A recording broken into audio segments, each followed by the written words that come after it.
Hey everyone, Nate with Teed & Brown back with some more results from our seed germination experiment. This is day 24 of our study. As you can tell, pots here on the top row not receiving any water, still no germination, still not a surprise. Until these pots receive some kind of moisture, we are not going to see any germination. Not one single plant will come up in these pots. The next row here, receiving water 1 time per week, still very thin and sparse. Now, we did get some germination, but it's important to note that these not only germinated slowly and sparsely, but they are also growing very slowly. I haven't clipped those or mowed those nearly as much as the pots receiving water multiple times per week. Again, moisture is not only important for germination, it's very important for the growth of the grass once it germinates. Now we come down here to the pots receiving water 3 times per week and 5 times per week. Now it might be hard to tell with the naked eye, but pots receiving water 5 times per week are starting to differentiate themselves from the ones that are watering 3 times per week.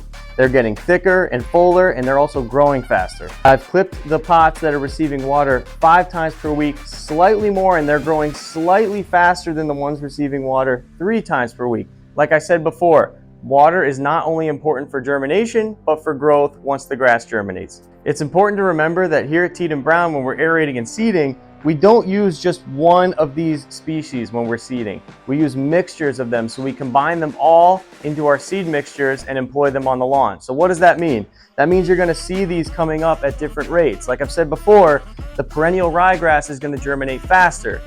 The Kentucky bluegrass, on the other hand, is going to germinate much slower. For example, I have not yet mowed the Kentucky bluegrass pots yet, and you can see they're significantly shorter than everything else.